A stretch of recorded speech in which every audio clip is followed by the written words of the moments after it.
Last week I was swimming next to someone who was in the lane next to me, and I thought I'm gonna copy what they're doing with their arms once they enter the water. I'm gonna copy exactly what they're doing as they're reaching out. And I couldn't believe how much harder I had to work and how much slower I was going when I was copying what they did. And what they were doing in the water was entering, coming up and drifting right up to the surface. Now, the way that we enter and extend can be the difference between us swimming a 145 pace and a 130 pace, because it not only can create or reduce the drag in a big way, but it has the biggest impact on your catch, which is where most of your propulsion is going to come from. So in this video, I'm going to share with you a very common mistake that I see beginners and even some very good swimmers making, and what you can do to correct it and fix that so that you not only swim faster, but you can keep your heart rate down much lower for the same speed. So a mistake that people often make that kills their swim speed is they enter the water and they drift up to the surface. It's like putting brakes on in a car. It's going to slow you right down. Now, the first reason why this happens is sometimes people, when they come in and enter in freestyle, they don't enter with their fingers first, they enter with their elbow. So it's called overreaching. They come over, overreach, and the elbow lands first. And it's very hard to recover from that position, because if they're entering elbow first, typically they're going to come down and be set up in that position straight away, which is what we want to avoid. So step number one to making sure that you set yourself up in the right position, which we'll explain in a moment, is you've got to enter correctly. Fingers first, elbow up. So if you're on your side and you're coming over the top of the water, try and feel like your elbow's being held up above the water. And that way it's much easier for the fingers to then go in. And from that point, once your fingers enter, just think about straightening the arm and going forwards from there. Because otherwise, if you go over, elbow lands, you're going to be going down in that position. Now, in our 5-day catch challenge, the very first thing we work on is that entry. And one of the drills that we do inside that course is just a one-arm freestyle drill holding the back of a kickboard, and we're just working on making sure we enter that way. Because holding the back of a kickboard is going to force you to enter fingers first. Because if you overreach, you're going to hit that kickboard, and it's going to be feedback for you that you're overreaching. Step number two is we need to make sure we are on the train tracks. So if you imagine, if we're looking from above at you swimming, and we think about these imaginary train tracks in line with your ears and shoulders, just going straight out ahead. We want to follow those tracks as we are extending forwards. What we don't want to do is cross the middle of our body and be over here. Because one of the things that will cause you to drift up and put the brakes on is if you do cross over. It just lends itself to that position where you're going to have your elbow low and your fingers higher than your wrist and your elbow. If you can swim on the train tracks, so you're going directly forwards, it's much easier to get to the position that is going to help you start your catch correctly. So we need to make sure we're on the train tracks firstly.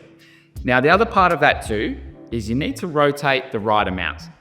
So in freestyle, a good amount of rotation is typically 30 to 40 degrees through the shoulders.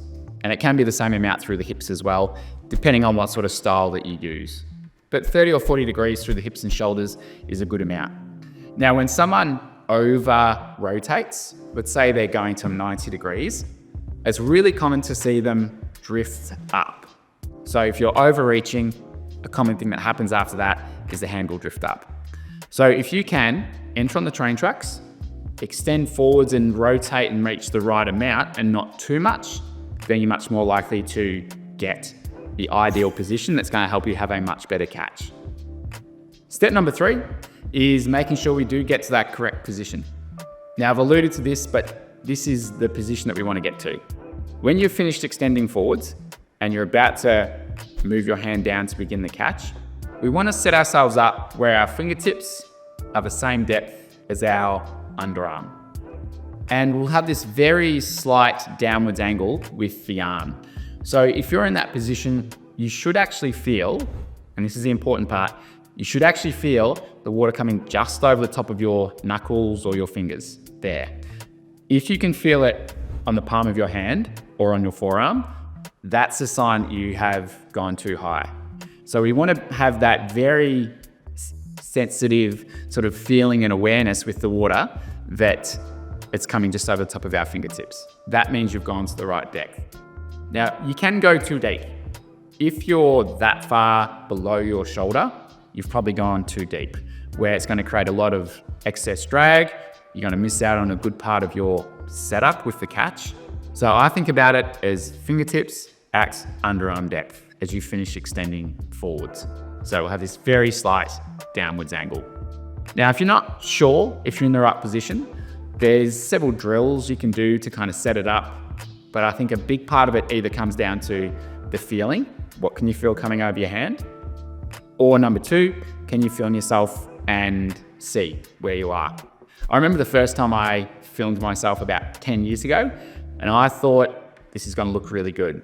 But the position I actually saw that I was in was my hand was like just below the surface. My elbow was quite low. So I was actually drifting up and riding too high in the water with the hand. And so to me, it had to feel really deep, super deep with my hand at the end of my reach to get it in the right spot. It actually felt like I was about that far under the water. But when I looked at the video, it was actually the right depth. It was probably 15 centimeters or so below the surface. So sometimes we just need that video feedback, that visual feedback to actually get it dialed in. But outside of that, I think it just comes down to the awareness. Some drills that you can do. You can do some swimming with paddles. So paddles will make you extra sensitive to what your hands are doing. If you've got fairly large paddles, like if you get our effortless swing paddles, whichever size suits you best, but you will notice whether or not you are going up too high, because that extra surface area is gonna exaggerate whatever's happening with the hand. A drill you can do, if you look at our freestyle drills in the membership, one of those ones is 616 drill. When you're kicking on the side, make sure this hand is at underarm depth. A lot of people do that way too high with their hand. That's a really good way just to give yourself lots of time and space to get that hand position dialed in with 616 drill. So there's a lot of different ways you can approach it. And if you are inside our membership, you will see the fault fixes. And the fault fixes are just an easy step-by-step way to correct faults or flaws that we often see in people's stroke. So if you're not sure, right, what do I need to do in the pool to correct this issue that I'm having, then just follow the fault fixes there. So if this is something that you feel might be killing your speed, causing you to lose momentum and feel like you've got a weak catch, then let me know in the comments below what you want to work on and whether you want to wear paddles, whether you want to do a drill. Let me know in the comments below if this is something that you've dealt with in the past or you think is causing you to slow down right now. If you enjoyed this video and you want to see me break down freestyle in all its detail, click this link here.